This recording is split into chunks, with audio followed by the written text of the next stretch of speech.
Hello everyone, ND એજ્યુકેશનમાં આપ સર્વનું હાર્દિક સ્વાગત છે.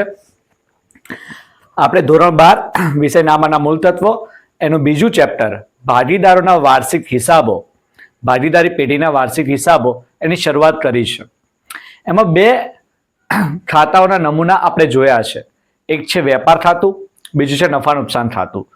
ત્યારબાદનું ખાતું આવશે નફા નુકસાન ફાળવણી ખાતું.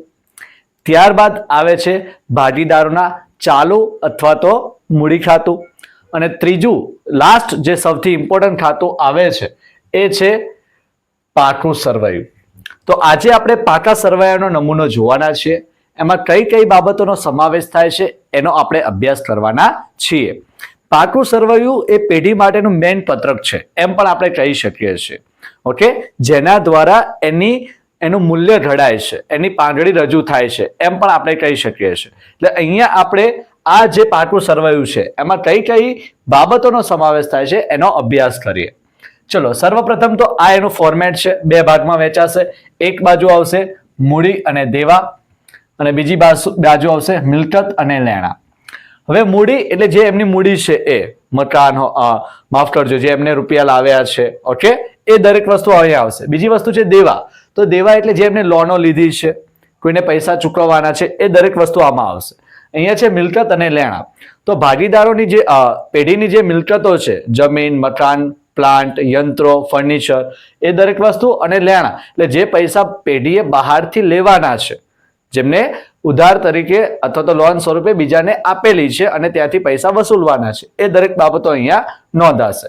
ચલો, શું શું આવે છે જોઈએ. કાયમી મૂડી ફર્સ્ટ. તો ઓકે, તો જે કાયમી મૂડી ભાગીદારો લાવ્યા છે, ઓકે, કે ભાગીદાર એ મૂડી લાવ્યો હોય, ભાગીદાર બી મૂડી લાવ્યો હોય, ભાગીદાર સી મૂડી લાવ્યો હોય, તો એ મૂડી અહીંયા નોંધવામાં આવશે. ત્યારબાદ છે ચાલુ ખાતા. એટલે ભાગીદારનું જે આપણે ચાલુ ખાતું બનાવ્યું છે એ ચાલુ ખાતામાં જો જમા બાજુની બાકી હોય, જમા બાજુનો સરવાળો વધારે હોય, ઉધાર બાજુ બધું બાકી, આપણે ઉધાર બાજુનો સરવાળો બાદ કરતા જે રકમ વધે છે એ રકમ આપણે મૂડી દેવામાં નોંધીશું. ઓકે, એટલે ચાલુ ખાતાની જમા બાકી, ઓકે, ચાલુ ખાતામાં જે જમા બાકી આવે છે એ મૂડી દેવામાં આવશે. ત્યારબાદ આવે છે કેટલીક અનામતો, જે છે સામાન્ય અનામત, મૂડી અનામત અને અન્ય અનામત. આ ત્રણેય અનામતો આપણે મૂડી દેવામાં નોંધવાની છે. ત્યારબાદ આવે છે બિન ચાલુ જવાબદારીઓ. ઓકે, એટલે કે લાંબા ગાળે જે આપણે રકમો ચૂકવવાની છે એની વાત છે. જેમ કે બેંક પાસેથી લીધેલી લોન. તમે બેંક પાસેથી પેઢીએ કોઈ લોન લીધી છે તો એ આવશે બિન ચાલુમાં. અન્ય નાણાકીય લોન, મિત્ર પાસેથી લીધેલી લોન ને ભાગીદારની લોન. તો આ બધી જે છે એ બિન ચાલુ જવાબદારીઓ છે. ઓકે, જે આપણે પેઢીએ ચૂકવવાની છે પરંતુ લાંબા ગાળે ચૂકવવાની છે, એટલે એને બિન ચાલુ આપણે કહ્યું છે. અને એ ટાઇટલ નીચે આપણે આ 4 પ્રકારની લોન આવે છે. ત્યારબાદ છે ચાલુ જવાબદારી, જે ટૂંકા ગાળાની જવાબદારી છે, ટૂંકા સમયમાં આપણે એને પૂરી કરવાની છે. જેમાં છે બેંક ઓવરડ્રાફ્ટ, પરચુરણ લેણદારો એટલે કે લેણદારો જેમની પાસેથી આપણે પૈસા ઉધાર લીધા છે અથવા તો માલ ખરીદ્યો છે અને પૈસા ચૂકવવાના બાકી છે, દેવી હુંડીઓ. ઓકે, ત્યારબાદ બાકી ખર્ચા, અગાઉથી મળેલ આવકો. આ એક ઇન્ટરેસ્ટિંગ બાબત છે. આપણને કોઈ જગ્યાએથી એડવાન્સમાં રૂપિયા મળ્યા છે તો એ આપણી જવાબદારીમાં રહે છે. ઓકે, એટલે કહ્યું છે અગાઉથી મળેલ આવકો જે છે આપણી જવાબદારી છે. કદાચ એ સામાન ખરીદે નહીં અને એને પૈસાની જરૂર પડે તો એ આપણે પાછા ચૂકવી દેવા પડે, એટલે એને આપણે જવાબદારીમાં લઈએ છીએ કે અગાઉથી મળેલ આવકો. ત્યારબાદ કરવેરાની જોગવાઈ, ત્યારબાદ પ્રોવિડન્ટ ફંડ, ત્યારબાદ ભાગીદારની લોનનું વ્યાજ. તો આ દરેક વસ્તુ એ ચાલુ જવાબદારીઓ છે. લોન તો આપણે લીધી છે, ઓકે, એ બિન ચાલુ જવાબદારી છે, પરંતુ એના પરનું વ્યાજ તો આપણે ટાઈમસર ચૂકવવાનું રહે છે. લોનની જે પૂરેપૂરી રકમ છે એ ના ચૂકવીએ, પરંતુ એનું વ્યાજ તો આપણે સમય પર ચૂકવવાનું રહે છે, એટલે એ ચાલુ જવાબદારીમાં જાય છે. તો આ દરેક વસ્તુ જે છે એ મૂડી દેવામાં આવે છે. ફરી એકવાર જોઈ લે તો કાયમી મૂડીમાં એ અને બી ની મૂડી, ચાલુ ખાતામાં જે જમા બાકી હોય તો એ અને બી ની ચાલુ ખાતાની જે આવક છે.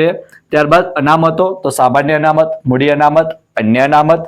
ત્યારબાદ બિન ચાલુ જવાબદારીઓ. તો બિન ચાલુ જવાબદારીઓમાં શું આવે છે? બેંક પાસેથી લીધેલી લોન, અન્ય નાણાકીય લોન, મિત્રો પાસેથી લીધેલી લોન, ભાગીદારની લોન.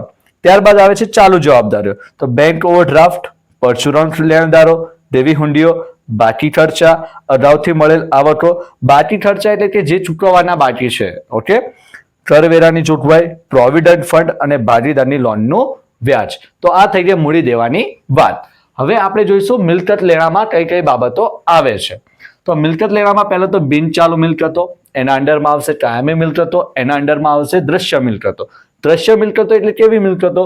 તો જમીન, મકાન, પેટે રાખેલી મિલકતો એટલે કે કોઈ મિલકત ભાડે રાખેલી છે, કોઈ મકાન ભાડે રાખ્યું હોય અથવા વાહનો ભાડે રાખ્યા હોય એની વાત છે. ઓકે, પેટે રાખેલી મિલકતો, પછી છે વાહનો, યંત્રો, ફર્નિચર, ફિટિંગ્સ. ઓકે, તો આ દરેક વસ્તુ દ્રશ્ય મિલકતમાં આવે છે. કઈ કઈ? જમીન, મકાન, પેટે રાખેલી મિલકતો, વાહનો, યંત્રો, ફર્નિચર, ફિટિંગ. હવે આમાંથી ઘણી બધામાં ઘસારો લાગે છે, તો ઘસારો આપણે એમાંથી બાદ કરવાનો રહેશે. ફોર એક્ઝામ્પલ, મકાન છે, મકાન આપણે જ્યારે ખરીદ્યું અથવા બનાવ્યું ત્યારે એની 60,000 રૂપિયા કિંમત હતી. 5 વર્ષ પછી એના પર ઘસારો લાગ્યો છે, 10% ઘસારો છે, તો આપણે એ 10% ઘસારો એમાંથી બાદ કરવાનો અને એ રકમ બહાર લખવાની હોય છે. ઓકે, એટલે આ જે દ્રશ્ય મિલકતો છે એના પર ઘસારો લાગે છે, તો ઘસારો હવાલામાં આપ્યો હોય તો એમાંથી બાદ કરીને બાકી રહેલી કિંમત બહાર લખીશું અને ઘસારો નફા નુકસાન ખાતાની ઉધાર બાજુ લઈ જઈશું. ચલો, અદ્રશ્ય મિલકતો. ઓકે, જેવી કે પેટર્ન્સ છે, ઓકે, ટ્રેડમાર્ક, કોપીરાઇટ્સ અને પાંગડી. તો આ બધી અદ્રશ્ય મિલકતો છે જે એમની પાંગડીમાં વધારો કરે છે, જે એમનું મૂલ્ય વધારે છે. જેમ કે પેટર્ન્સ છે, પેઢીના પેટર્ન્સ બહાર પાડ્યા હોય, ટ્રેડમાર્ક છે, કોપીરાઇટ્સ છે, પાંગડી છે. કોપીરાઇટ્સ એટલા માટે કે આપણા જેવો માલ બીજા કોઈ બનાવીને વેચે નહીં. ઓકે, એટલે આપણી બ્રાન્ડનું કોઈ નામ હોય, એના કોપીરાઇટ્સ આપણે ખરીદેલા હોય. ઓકે, ત્યારબાદ રોકાણો. તો સરકારી જામીનગીરીના રોકાણો છે, પ્રોવિડન્ટ ફંડના રોકાણો છે, તો આ બંને વસ્તુ મિલકત લેણામાં આવશે. અન્ય બિનચાલુ મિલકતો જેવી કે પ્રસારિત મહેસૂલ ખર્ચા. ઓકે, એ પણ અન્ય મિલકતોમાં આવશે. ત્યારબાદ ચાલુ મિલકતો, આખા સ્ટોક, દેવાદારો, રોકડ શિલ્લક, બેંક શિલ્લક, મળવાની બાકી આવકો, ધીરેલી લોન, લેણી હુંડી, અગાઉ ચૂકવેલ ખર્ચા, આ દરેક વસ્તુ ચાલુ મિલકતોમાં આવશે.